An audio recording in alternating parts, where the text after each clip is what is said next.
and to Jean Tartaglia, who has helped us week in, week out. What would life be without Jean? If you need someone to run your life, see Jean afterwards. He's too busy. And even if you don't want him to run your life, he might try to do it. But my biggest privilege tonight is to introduce my dear friend Terrence Meck, who is also one of the best humans on the planet, who does tons of good that maybe all of you don't know about, but you should. And he's going to then introduce Marco. But come on up, Terrence, and thank you. We're going to sit and settle into the evening. But first and foremost, Ken, thank you so much for that introduction, and to Ken, Jean, and the entire team who created this beautiful space for Provincetown and for all of us.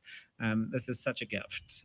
What you've done here is truly remarkable, preserving the history and also the energy that has existed in this house, not just in the past, but I think what's going to be happening here in the future is this is such a launching pad.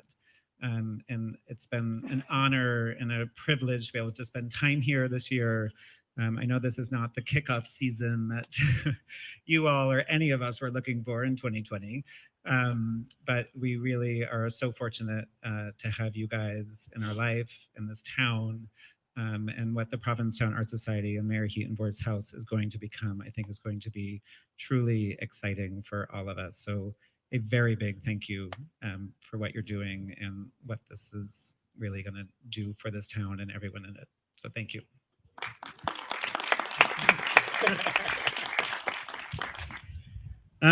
So, you know, I've been living in Provincetown for, well, first let me just say thank you all for coming too. We are not just here, this intimate group in the garden, our very COVID safe and friendly crowd spread out in this beautiful space, but we also are streaming live online for those that can't join us, and people that are all over, hopefully, the country watching to see this wonderful talk and hear more from this incredible man. And thank you, Jonathan Hawkins and Live from Provincetown, for making that happen. We really appreciate everything you've been doing this summer to bring Provincetown really to the masses, to those who couldn't be here this summer. So a big thank you. And with that, you know, I've been coming to P-Town for 20 years, and this has really been a home away from home for a long time. My partner, Brett, and I have a house here for the last 8 years. I actually moved my foundation office, the Paulette Fund, from New York City to Provincetown about 6 or 7 years ago. And one of the most incredible things about P-Town for me has really been the people we meet because we're here. And it's really a testament to the magic, I think, that Provincetown offers and has in its blood and DNA. And really, you know, the people that are allured to Provincetown and want to be here because of that magic. And I think some of the most important people in our life are people we've met, you know, on the beach, on walks, in art galleries, at drinks, at dinner. They're some of our nearest and dearest friends, and it's all because we are lucky enough to be in this magical place called Provincetown. And that is certainly the case with this wonderful human next to me, Marco Calvani, who I'm so excited to share and introduce to all of you tonight. We've only known each other for nearly 2 months, which seems hard to believe. But, you know, over the last 2 months, let's say, your story has unfolded in such a beautiful way, and I've gotten to know you not just as a human, but also as an artist. And it's really been a beautiful journey getting to know his work, and such an honor to be able to share it with this community that we love so very much. So I just want to really thank you for opening up your heart and your mind to me these last 2 months so I could discover who you are and what you do, and really, which all moved me to create this night to make that happen. So a very big thank you for that, and a very big welcome to Provincetown. You want to make me cry immediately. He's a good crier, but hi, everyone. Thank you very much for being here. Thank you, Ken. Thank you, Jean. Thank you, Jonathan. Thank you, Terrence, for making this possible and for the lovely introduction, really. Thank you, Provincetown, for welcoming so warmly this year. And it's been it's 2020, so it's been very special to be here, and this is such a special place, and I feel very privileged to be here and sharing my work with you, and hopefully some good insights about it with you tonight. Thank you very much. I'm Italian. I speak English, but my English is not. Wow, that was easy. Uh, so maybe sometimes my English is not perfect. Please, I apologize in advance. If you don't understand, you can raise your hands, or maybe you can translate, or maybe I can use my hands, and maybe that's enough.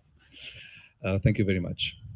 Well, it's hopefully this is going to be a really fun, casual conversation between the two of us, so you all get to know Marco in this wonderful way and his work. We're going to, dive much deeper into the complexity of the stories that Marco chooses to tell as an artist, a writer, director, filmmaker. And if we do this right, we're going to tee up his film just as it's dark enough to be able to show it on this beautiful screen that Nate created behind us. So bear with us a little bit because we are working with unforeseen outdoor issues thanks to our wonderful COVID complexities and everything that goes with it. So just a reminder that we are outdoors. There may be some sound issues, there may be some technological issues, but we will work through it and have a great, great night. So I wanted to really start the conversation. As Marco said, he is from Italy. He's actually from Tuscany, from the region of Tuscany, in a small town called Prato. And you really spent the majority of most of your life, in Italy. So I wanted to start there. You had as we talked, you had a big love of theater, cinema, and became an actor actually at the young age of 15. So let's, kind of dive into what drew you to this form of art and what your life was like, at that young age. Hi again. Yeah, I became an actor. I started my career in theater as an actor when I was 15, but somehow I was attracted. I was into entertainment and everything that comes with entertainment since I was a little boy. I don't know why. It was all about music and TV shows and movies and theater, and it was all about that. And then at some point when I was 9, sorry, I had to go back a little bit because I didn't really have the passion of being an actor. But when I was around 9, I started to say around that I wanted to be a director, and everybody was looking at me. What are you talking about? I mean, like, I come from a family that nobody was an artist really, but somehow I knew that it was the guy or the woman who comes at the end of the movie. So I knew that it was the person who put people together and make that thing happen. So I knew that I wanted to be a creator of something. And then my life changed completely when I was 14. My mom passed away in a tragic accident, and that was a breaking point, obviously. And somehow that made me think, okay, it was a big realization that life is, it's a short passage on earth. And so I was like, okay, this dream needs to come true. And in order to be a good director, I need to be a good actor. I don't know why. I was already like thinking that way. I mean, no, I wasn't talking to anyone about it. And so I became an actor, and I became a professional actor immediately. And then I moved to Rome. Is that easier in Italy? I mean, becoming a professional actor is not something you just sign up for. No. It was like, I didn't know, but I ended up in this school, which was attached to a theater, which wasn't far from home, but I knew nothing about theater, which ended up to be one of the most important theaters in Europe for the contemporary playwriting. So while I was being an actor, so there was a school and a theater company. So I don't know, I was good enough. They offered me a role in a play, and I became professional immediately. And then I didn't want to go to school anymore. I was like all about theater. And then at some point when I was 18, I basically ran away and went to Rome, and I started my career in movies, and that wasn't And it was a enough true anymore. career. Like, you were a working actor. Yes, I making a forgot living about the and- director. I was a working actor, but I didn't like what I was doing. So when I was in Rome, I remember, if you ask me why why did did you start writing? It's because I was doing a bad play, and such a bad play. I was paid. People were coming. I was like, this is not what I want to do.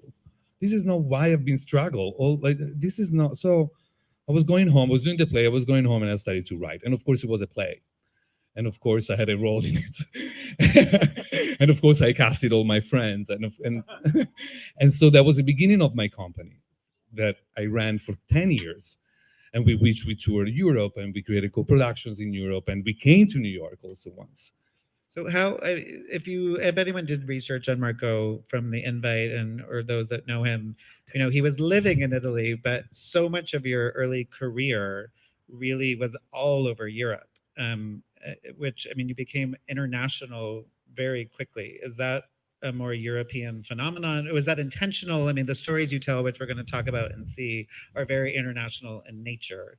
But how did you move from Rome or Florence to literally all over Europe? Well, I have to admit, it was me. I wrote this play, which went very well in Italy, and I'm a traveler by nature. And so I told myself, I want to do this job, but I also want to be able to travel. So I literally went to Barcelona by myself, knowing nobody. There was just a friend who was doing a TV show there, an Italian friend. He's not very shy, by the way, so it's easy to make friends. And I went with this play, still in Italian, not even in Catalan or Spanish. And I just start to meet people, like by chance, but also through Giacomo, this friend of mine. This is a really true story.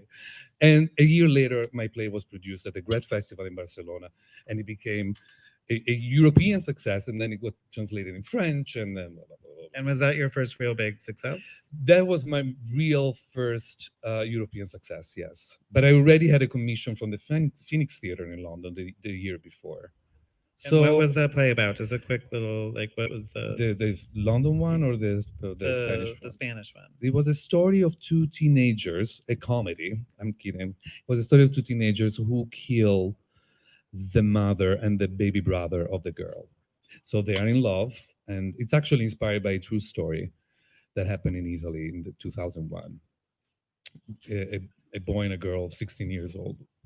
So as we will see tonight, the stories that Marco tells, and again, we'll be getting deeper into why and how and what that means for him, are very complex issues and political issues, mostly often, that are not comedies, and touch really the human heart in a very deep way, which is so much of why we wanted to share this film tonight. So let's, you're all over Europe, you're having big success very quickly from the sound of it, or fairly quickly. I might not have felt quickly at the time, but for those that are in this industry and know how hard it is to get these stories shown and told and seen by people, you're doing very well in Europe. So when did you start? It's very easy how you say it. Well, I love it. But it was a lot. I know it wasn't pain, easy, a lot. Yeah. Okay. And the pain is real, and I think that also shows in the stories you tell. But what brought you to New York? How did the transition from Europe to the United States really happen? Well, for multiple reasons. I came to New York the first time in 2009 for the first production that I had in New York. And then I came back in 2012, and I moved. I came back for the third production in 2014, and I decided to stay here. And that was after 10 years. I was writing and fundraising and producing and taking care of my actors. I was exhausted. So I really needed to change. I needed a change. Now, it's easy to talk in retrospect. At that point, I didn't know any of this. I was just in a deep crisis. I couldn't even go to theater anymore. I couldn't have an idea. I didn't know what to write anymore. But it's true that it wasn't just, I don't want to blame my actors, because in the end, we had a great time. But I felt like I was an employee on my own work. And at the same time, now I know that I felt that I needed to get out of Italy. I knew that the world was bigger. I mean, there were different stories, different lives, different experiences that I had to touch, that I had to go through. I had other stories to tell that they weren't in Rome anymore. They weren't in Prato anymore. They weren't in Europe anymore. Now, again, it sounds very easy. It took me 2 years to decide to move to New York, really, and base myself here. But also, it was, I mean, the first time I came in to New York, and the second time actually was such a joyful experience and a very successful one. So I was also energized by that success. You know, if you come to New York production and you stay 2 months and it goes well, and I mean, it's like, oh my God. What production was that? It was a play at La Mama with Estelle Parsons and directed by Leïla Bekhti. And it was, I didn't know anything of that. I mean, it was like major, amazing. I learned so much. I was treated like, also, we don't have in Italy, we don't have, as in many of the how you say in English, like the English Anglophone countries. Anyway, in Britain and in America, you have a tradition where the playwright is really like an artisan of the work. Like, we don't have the tradition in Italy. If you say, what are you, are you a player? What does it mean? What do you do? What did you study? Where it is not. So when I came to New York, I was like, wow, I mean, I'm valued for what I do. I don't have to explain what I do. I'm paid. Again, I'm sorry, it sounds like, but it was a big revolution for me. And so now if you put everything in the pot, then you understand why I moved here. And it was another America at that point. Yeah, so let's talk about that America, that time where it would have been 2014. Yeah, my love for America started before. Never had the American dream, but yeah, I moved here in 2014, yes. And how was I mean, you had worked here, you had success in some way in New York through that production, you felt that energy and it got in your blood, but how was moving and living? I mean, New York City, as all of us know, especially when you go there young and full of dreams, like, it's not an easy city to immerse yourself in and start a career. No, it was certainly, the first year was not a walk in the park. Also the winter, should we talk about it? I mean, I don't wear gloves anymore, no, but the first year was like, you couldn't even see me in this. So there was that. And also one thing is to come here for a production, and one thing is to live here and don't have anything. And also I was like, I write. At that point I wasn't writing in English because why? And so I was confused by my own choice when I was here because it was hard and tough. Estelle Parsons helped me a lot, I have to say. She's very fond of me and my work, and she was very encouraging. And yeah, I'm very grateful to her. But how are you surviving? I mean, you want to go? Yeah, I want to hear about the pain a little bit. Okay. Well, I've always had a day job, my dear. I started with a pizzeria next door, and then a friend of a friend came for a pizza after 2 months. I was like, you cannot wait tables. And I was like, what are you talking about? I'm very good at this, and I make a lot of cash. I was like, you have to work for me. I pay you better. And so she put me at ABC store to sell runs.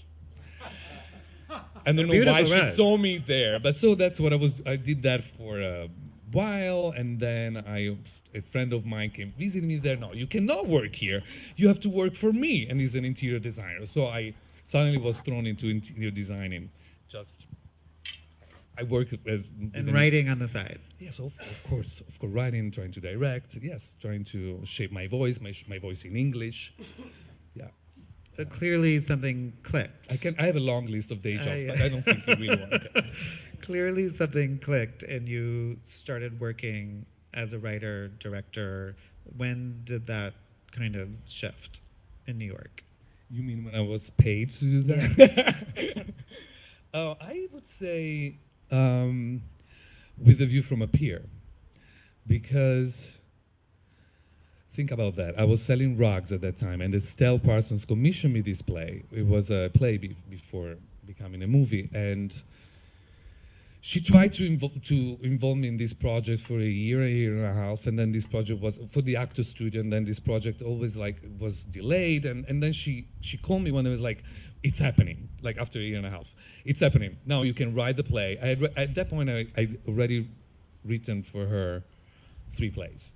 But one was too long. Well, then she changed the theme for another one. So you have to write the play now. We go in 2 weeks. And I was like, no. I mean, I can't do this. I'm about to leave for Mexico for another. And this is 2016. This is 2016. And if you know Estelle, it's hard to say no, but also I was in no position to say no. I mean, I was selling rugs, remember?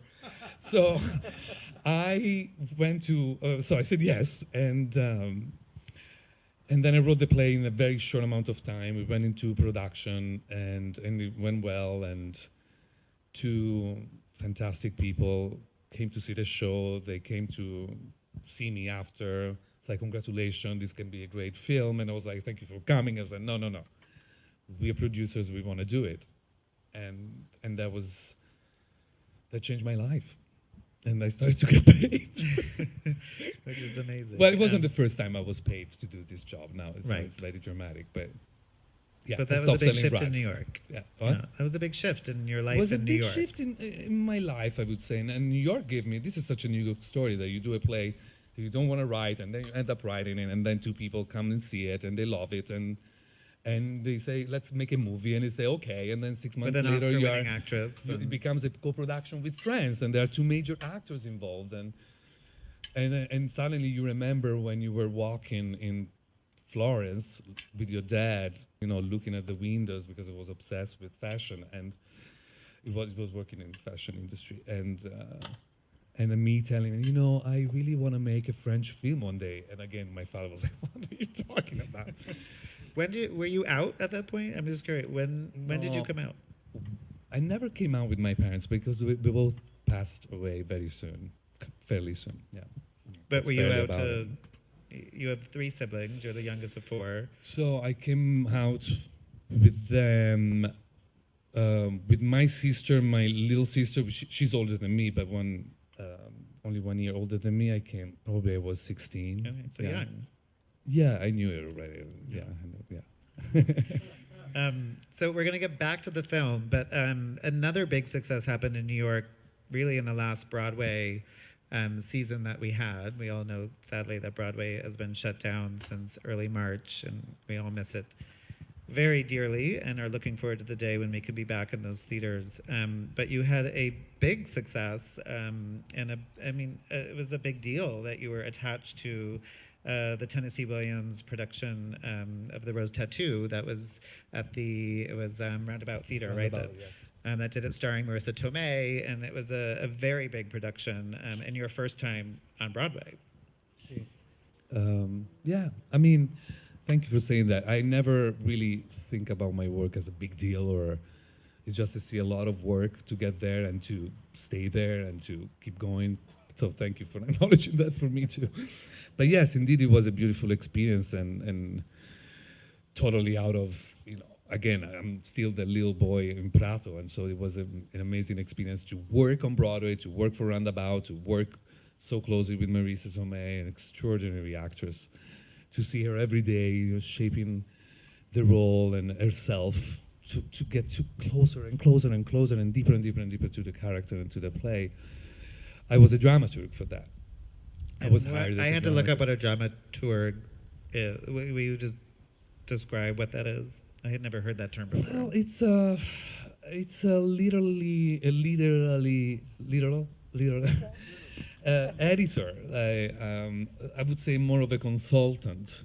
Usually, a dramaturg is hired by the theater companies to work together with the playwrights when the play is in development, but there's a new play. Now, in this case, of course, it was a revival. Tennessee Williams is not around anymore, unfortunately. So I was hired more of as an historian, and also to, because it's an historic play, it's set in... Those that don't know, it's set in Sicily and has... I'm sorry to contradict you. No, it's not Sicily. No. Isn't there a But Sicily part of it? no, but it says. But I no, didn't no. see this play. Did anyone It says- see it on Broadway, by the way? Anyone here? They were all in Provincetown. No? Oh, you missed out. It's a story of a Sicilian woman living in the south of this country in the early Right. 50s. So the woman, Marissa's character is Yes, Sicilian. That was the, yes, Serafina delle Rose.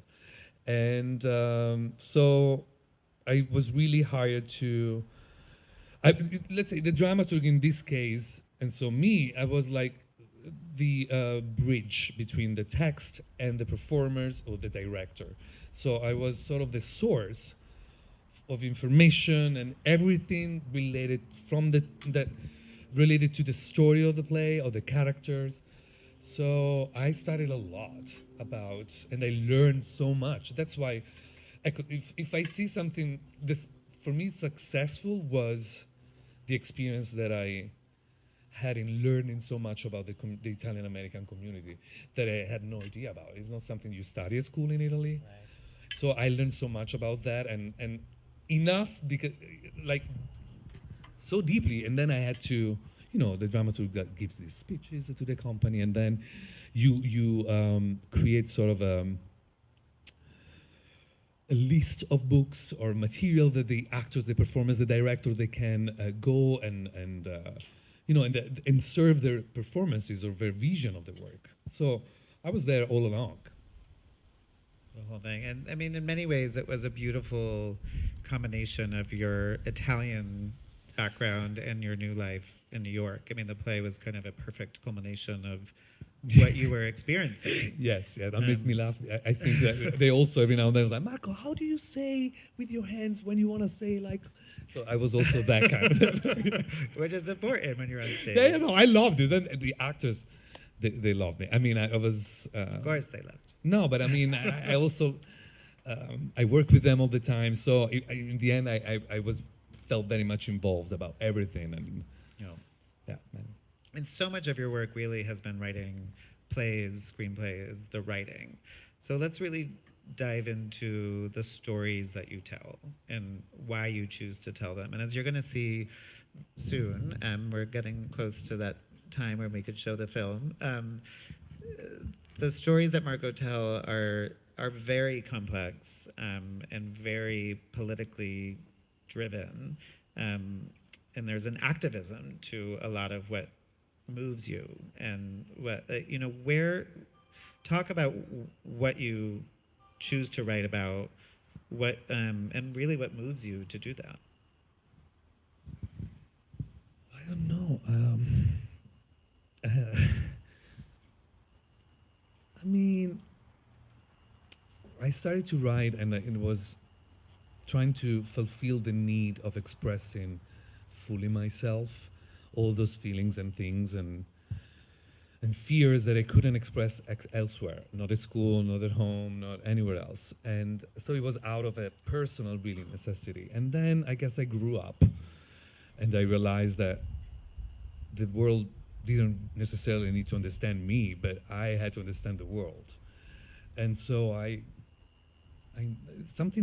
things happen. Like, I was 20 years old, and the Twin Towers fell, and a few years later, the first big riots in Paris, and there was a shock in Europe. I don't know if you remember, like and so that was really like I started to open my eyes, and of course, and I started to study, and I'm curious by nature, and I started to study the Quran because there was this rise of Islamophobia, and I didn't know anything. I wanted to know everything, and so now I'm taking this example, but. And of course, that informed my work and changed my perception of reality, and so changed the way I was representing reality. I believe that art is a civic duty. We have. I don't.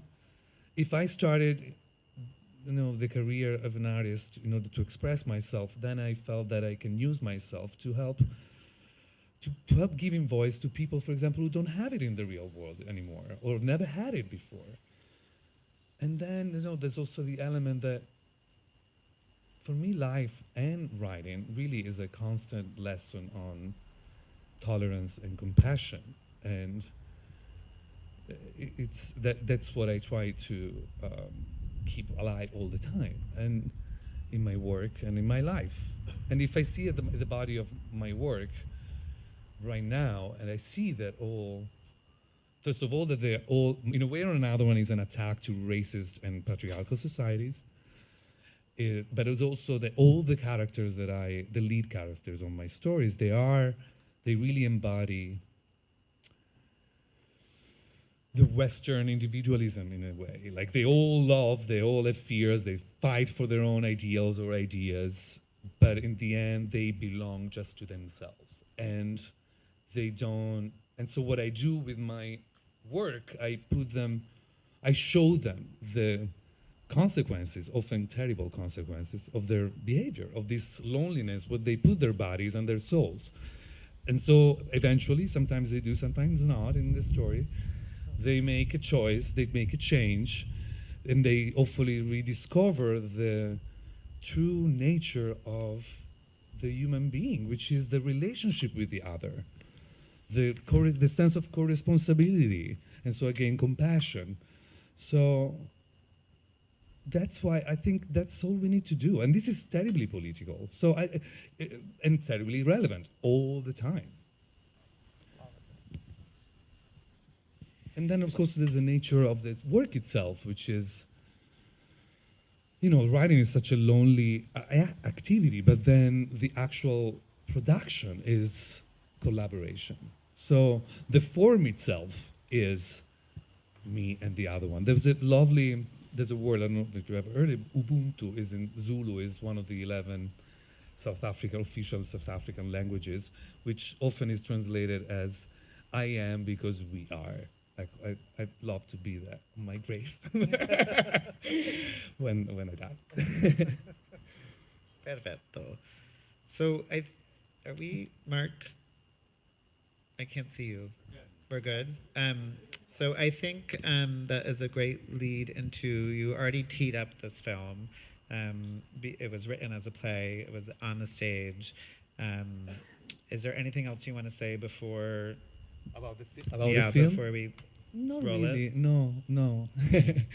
I hope you like it, of course. I hope we speak to you, and then we talk about it. I don't want to. Yeah. So we're going to show, it's a spoiler. 17-minute film. We'll show it in its entirety, clearly. And we will come back to do a post-talk about the film, some reaction.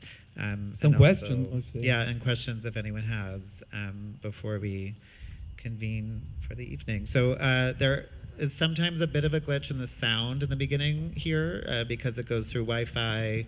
And for those that are streaming online, you'll have a very seamless experience because you'll be watching a different feed. But for those in the garden, bear with us for the first, 5 or 6 seconds before this tees up. But Mark, I'll let you take away. And again, this is called The View from Up Here, and it was shown, premiered in 2017.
Sorry, Oh, I just needed to freshen up a bit.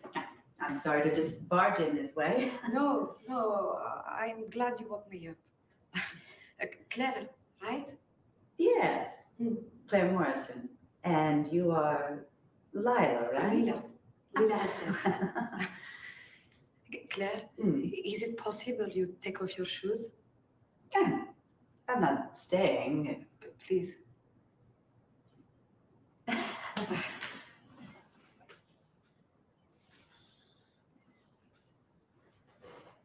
Really nice apartment, big. Thank you. How many bedrooms? 3, How many bathrooms? 2. We have 1 bathroom, 2 bedrooms, and 2 kids. Well, one of them is on his own now, but We're still on top of each other. You are in 1B, where the garden is. Yes, I am. I can see it from up here. Well, I can't see much from down there. May I see the rest of the apartment? No, sorry. There's so much chaos. Would you like some tea? Oh, I almost forgot. Cookies. I thought you might like them. That's so kind. I like to bake. Thank you. Do you like to cook? Yes. I can make a very special rice. One day I will make some for you. You know, we've been living in the same building for how long now? 2 months. 2 months. Mm. And yet we've never really had a chance to talk. You're my neighbor and I don't know you. I know my other neighbors. I see them in the supermarket, doing laundry, sometimes at church. You don't see me at the church. No. And yet Pastor Carney's done an awfully lot for you, hasn't he? I'm so grateful to him. Of course you are. So, can I get you anything to drink? Water would be fine. Yes.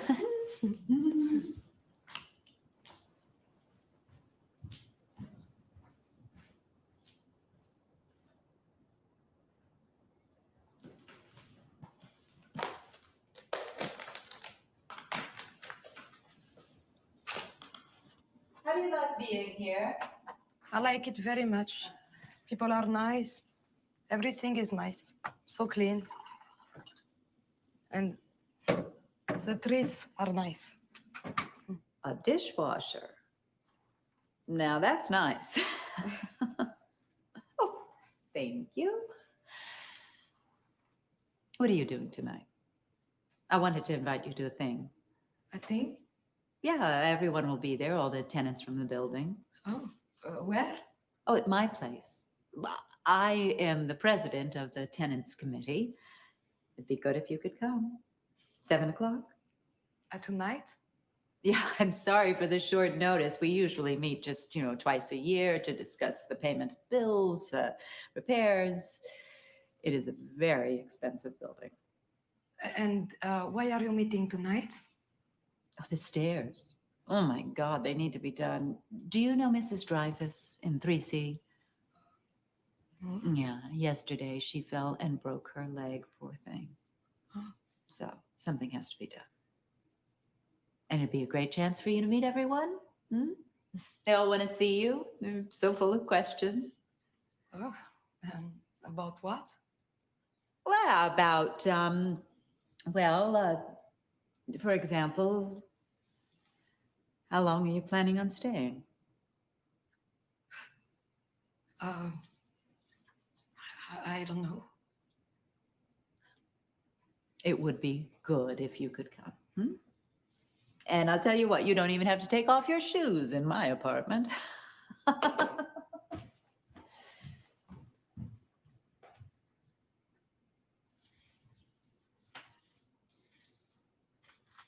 English is very good. Thank you. How is that? I studied it. You're planning to come here? I thought it was something that No, I learned it many years ago, back to school. I studied Italian in college. 1 semester. Never got a chance to use it. My husband and I were born and raised right here. Raised our children here, too. Lovely. Yes. And you? Are you alone? Oh, I'm sorry. I didn't mean to. No.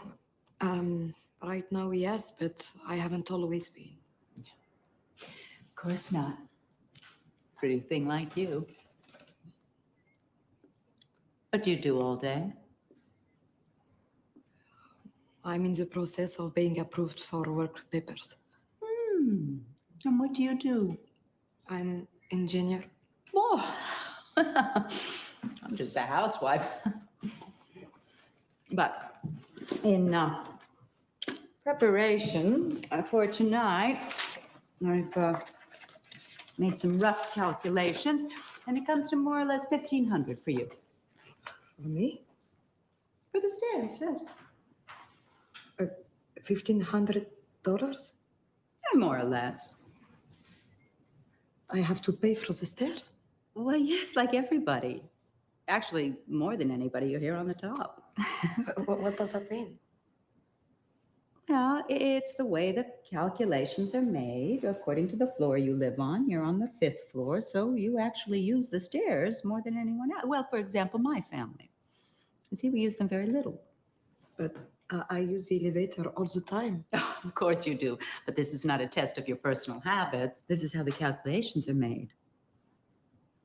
It's how it's done. Here.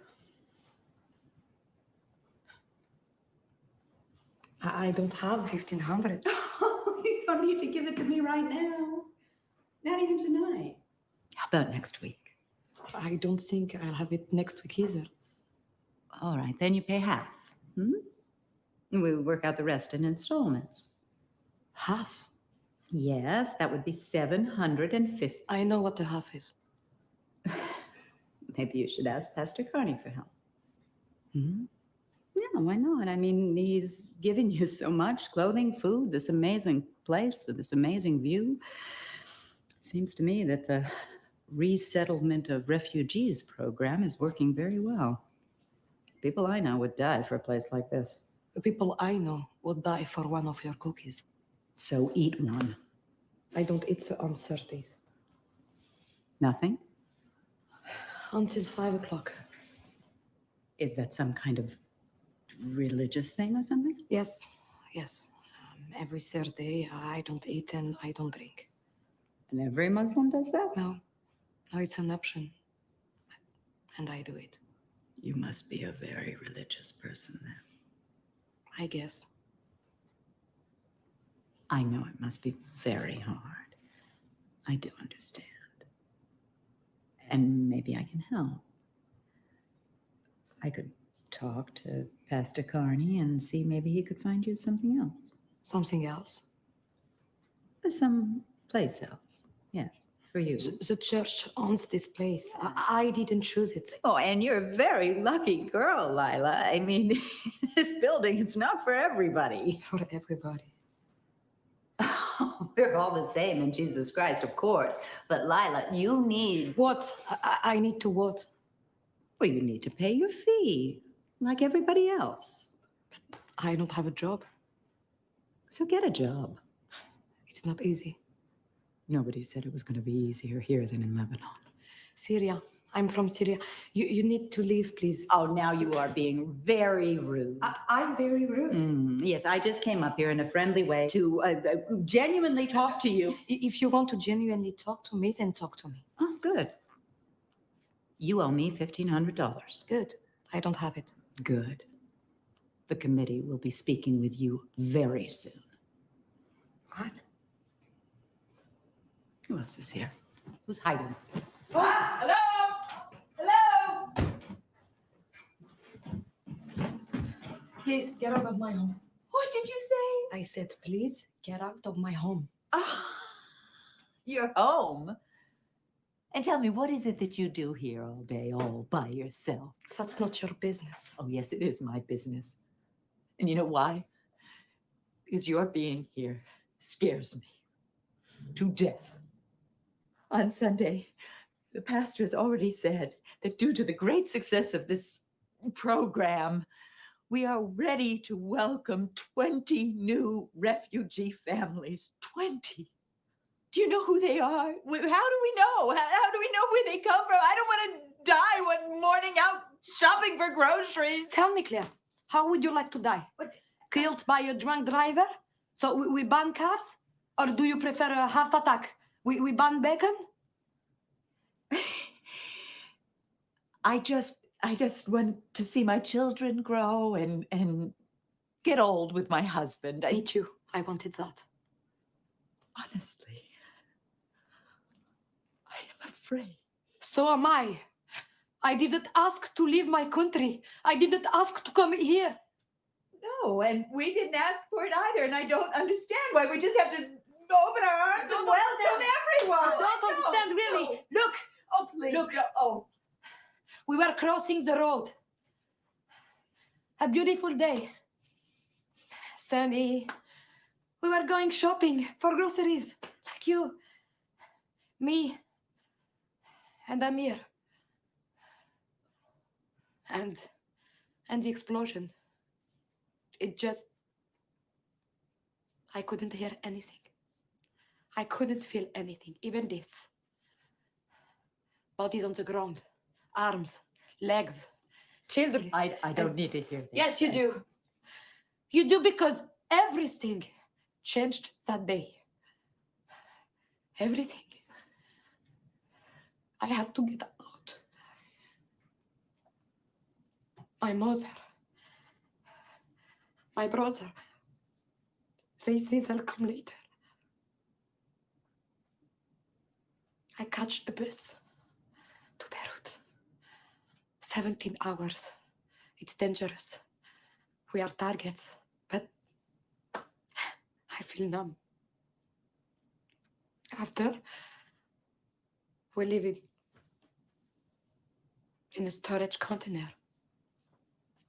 No windows, no sun for weeks. And no news from my family. And you know that day? My Amir is gone. I think about him every time, every second. Don't worry. I had 3 interviews. They took my fingerprints. They know everything. Everything. Don't worry.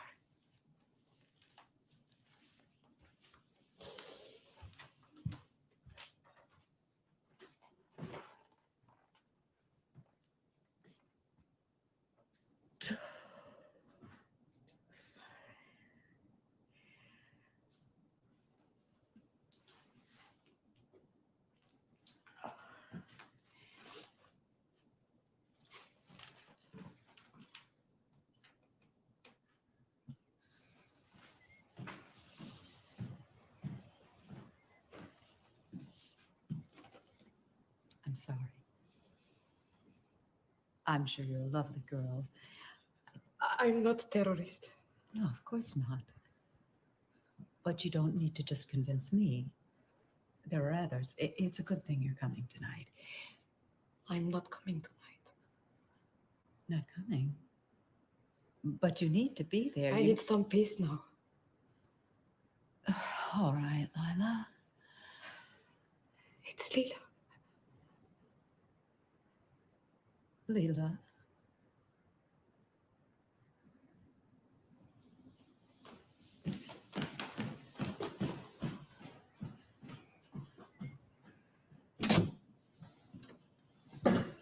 So what happened? What did she say?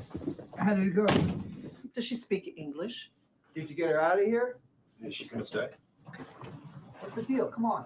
Is she gonna pay the $1,500 or what? Come on, give us an answer.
researching, and you first sent it to me about a month and a half ago.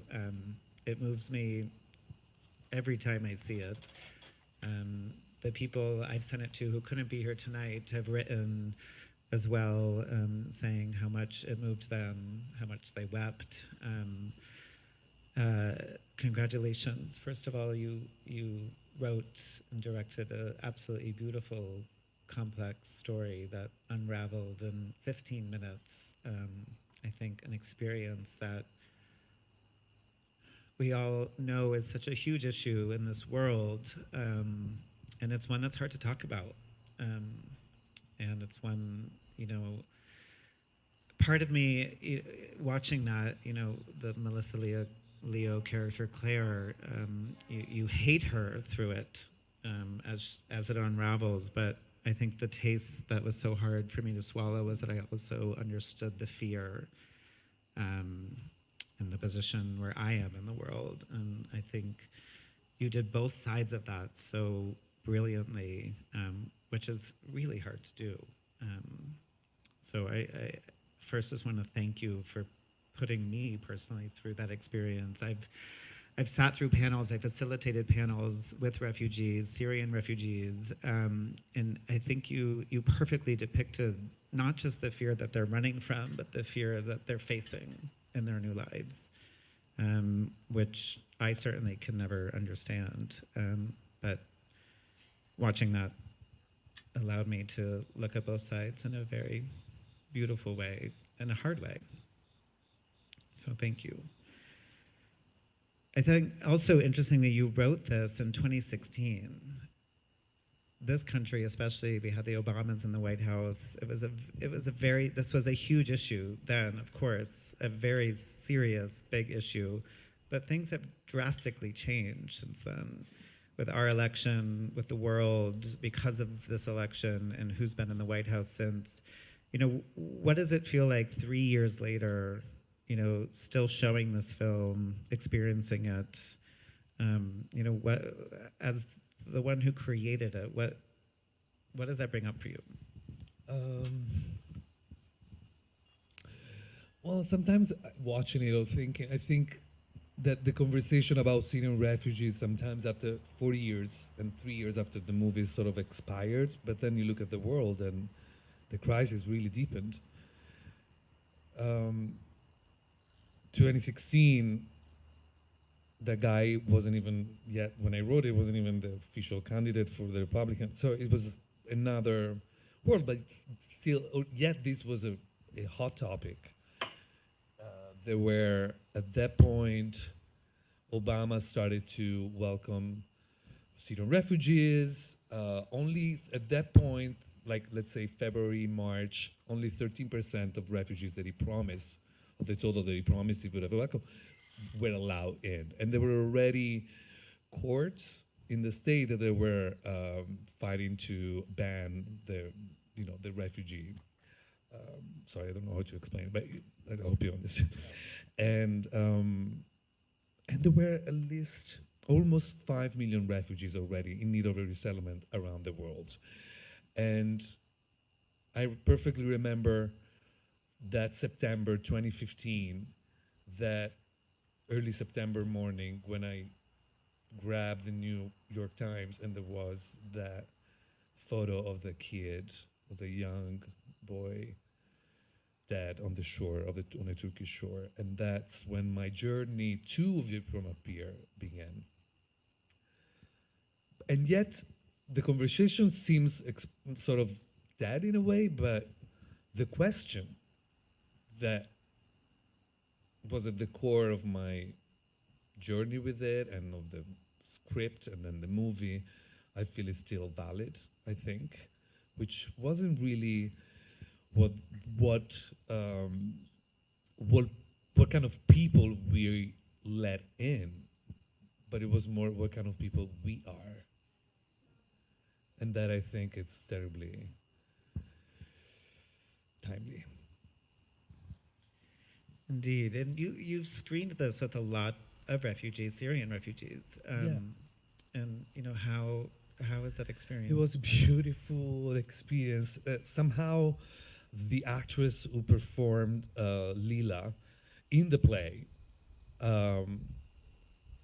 she got in touch to prepare herself for the character. She got in touch. She found this Syrian refugee in New Jersey, and the play was specifically, it's mentioned Verona, New Jersey. She found this adorable 20 years old Syrian woman in New Jersey who came through a church, through the program, through the church program. So it was actually the story that I wrote.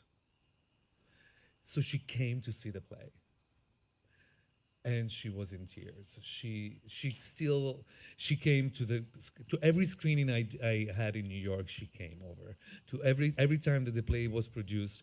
She came over, and every time I was bringing over her friends, and even one day she brought the priest who brought her here, and she was it was one of the best encounters of my life, to be honest. And actually. I stumbled in one of her messages the other day, and that she wrote me throughout these years. And in one of them, she said, "Thank you so much for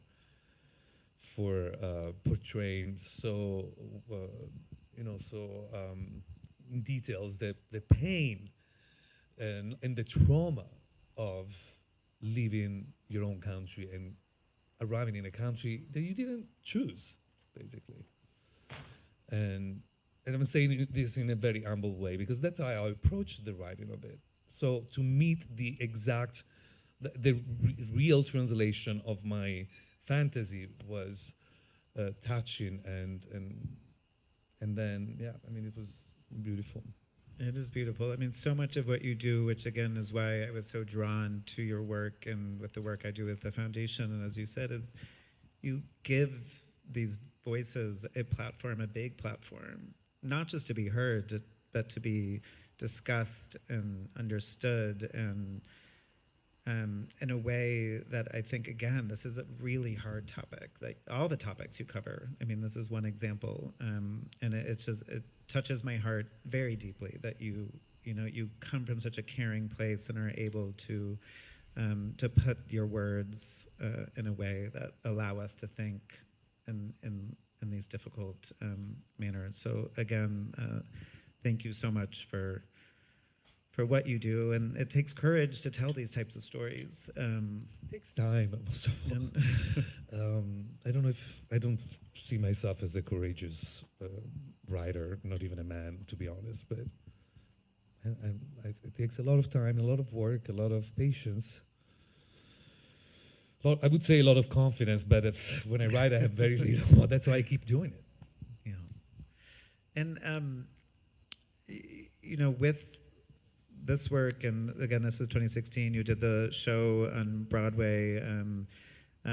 You've been commissioned to work on 2 feature films since then. Things are really taking off for you, which is fantastic. Until COVID hit. Until, of course, COVID. You have another short film that you're supposed to be filming when COVID started, that will hopefully be filming this winter. But before we leave, I just want to bring us back to Provincetown, and there have been a lot of silver linings with COVID, which I have so enjoyed getting to experience in beautiful ways. And I think, many people's journeys of leaving cities and places that they're used to being in, have brought them, if they're lucky enough to be in a place like this. So, briefly, what did draw you here? You left New York City in the summer and have been here since. What drew you here, and why is Provincetown so special for you? Well, I think all of us know the reasons why Provincetown is special. First of all, I wouldn't be here if it wasn't for 2 fantastic friends who gave me a beautiful place to stay. Last year, for just a couple of weeks, that's when I discovered Provincetown for the first time. And this year, to escape the the confusion and my disastrous life in New York, they gave me the opportunity, really, they gave me the place for many, many weeks, and until now, I'm there. So I wouldn't be there, and without them, I wouldn't be here That's tonight. John and Robert. John Is here Robert, tonight. yes. And so thank you for allowing Marco to be here. And but COVID was such a, it still is actually, journey. I mean, there was a time to breathe and a time to push, like when you're in labor.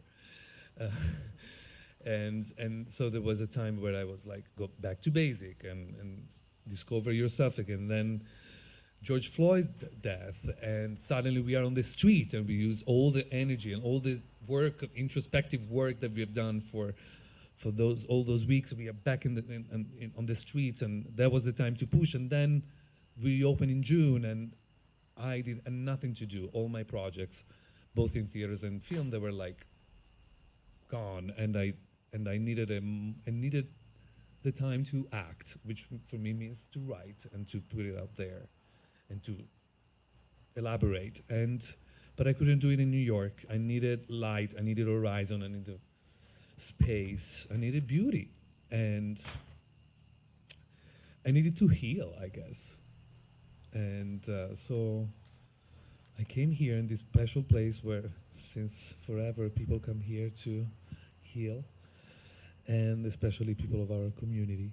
And I found light again, and I found ideas again. It was a process. I found beautiful friends, I found people, I found hearts, and I found a new story that I'm writing right now on top of the other three. I couldn't stop. Can you tell us anything about that story? Well, I can tell you that it's set in Provincetown, and believe it or not, I've been gay all my life. I've been writing for 20 years already. I've never written a gay story, and I wouldn't say it's a gay story, but it's the two leads are gay, and it's a love story between two people who meet here, and they meet in their loneliness. They both feel strangers in a place, in a country, for different reasons. They feel stranger in a country that they desperately want to call home. And so they meet in this gorgeous place, but their loneliness speaks volume. And for a few days, that's it. Well, we can't wait to. I think I already told you so much. Yeah, that's more than you usually tell. Yes. And I would ask you, if you could talk about the feature films, the short film, but is there anything you could say with Well, what? I can are tell they you that I starting wrote again, it a week. I finished to shoot this, and I was like, I want to do it, another one.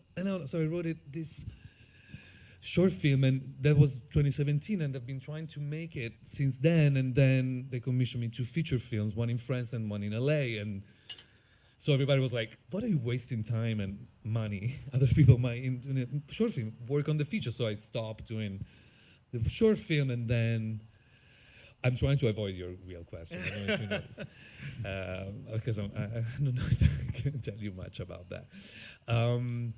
So then anyway, I woke up in 2020 at the beginning. I was like, I'm going to do a short film because the feature film is taking a long time to write 2 films and develop them in 2 different languages and 2 different countries. So, and then COVID hit, but we are now in production again. So it seems like it's going to happen. I was in New York last week for that. I can't tell you anything about it, just that it's in New York. No, it's just the theme is revealed at the very end with a how do you say, like, reveal twist. Thank you.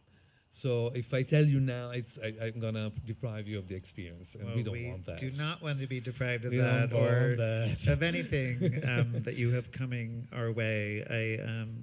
I hope I can speak for everyone here to just say how wonderfully beautiful it's been to get to hear your story, your work. This film is absolutely brilliant. Thank you for sharing that with all of us. It has been a joy to bring you and your heart and your mind to many of the people I love in this town, and I can say we are all very much looking forward to seeing what you do next. We will be following and here cheering you on from Provincetown. And I believe you're staying here you're hoping to stay through the fall or through October? For sure until after the elections. I want to be here. And then I decide what to do. Yes, I think all of us will be Yes, making decisions we're all after in that. that place. Yes. I just remember that, sorry, I just jump very quickly. You know that right now there are 30 million refugees around the world? 30 million? 30 millions. And more than half are they're minors. No, because we were talking about how relevant still is. I don't know if this particular piece of work is relevant, but the question still is. Sorry, I just remember that. Thank you for that. We're going to close, but are there any burning questions that anyone has that you need to get off your chest before we say goodnight? I can't see any of you. No, we can't so, see anything, so you to raise your hand. hopefully that means we covered. Yeah. You're going to have to really speak up. Watching the film, I mean, I feel like it's really obvious watching the experience of the refugee, but I actually, being a white person, really connected to the experience of the white Yeah. character in the film, and the majority of people here are white people, and it felt like the theme was obviously bringing forth this whole notion of fear, right? And I'm wondering, in your writing process, how much of what you go through is clearly you're a very empathic person, and you can put yourself in somebody else's shoes very easily, and that clearly comes through in what you're doing. How much of your process is that in kind of empathic ability of yours, and how much of it is more like research and stuff like that?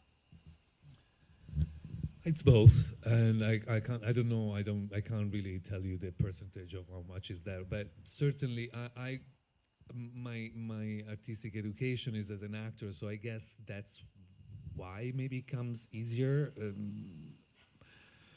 But it's that combination. It's the research, of course, a lot. It's that I need to feel what they feel. If not, there's no. But that is also way before the characters are born. I remember.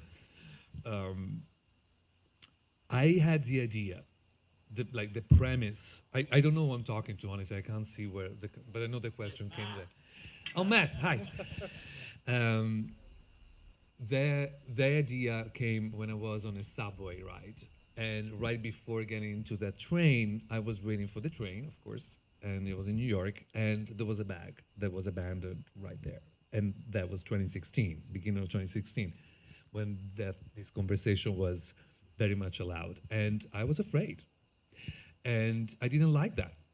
But I had to deal with that. And so that's also a deformation, I guess. To understand myself, I need to do it through characters and art. And so I was on the train, and somehow I came up with this idea. I don't even know if I came up with the idea. I think the idea is usually, I was just a vessel for. But to answer your question, really, I remember that feeling of being afraid. So that was one of the fools to write this play, for sure. Did I answer the question? And you also, to riff off that question, we spoke after I saw the film so much about fear and the theme of fear, and the fact that you actually identify much more with Melissa's character personally than Leïla. Absolutely. I mean, I'm not a refugee.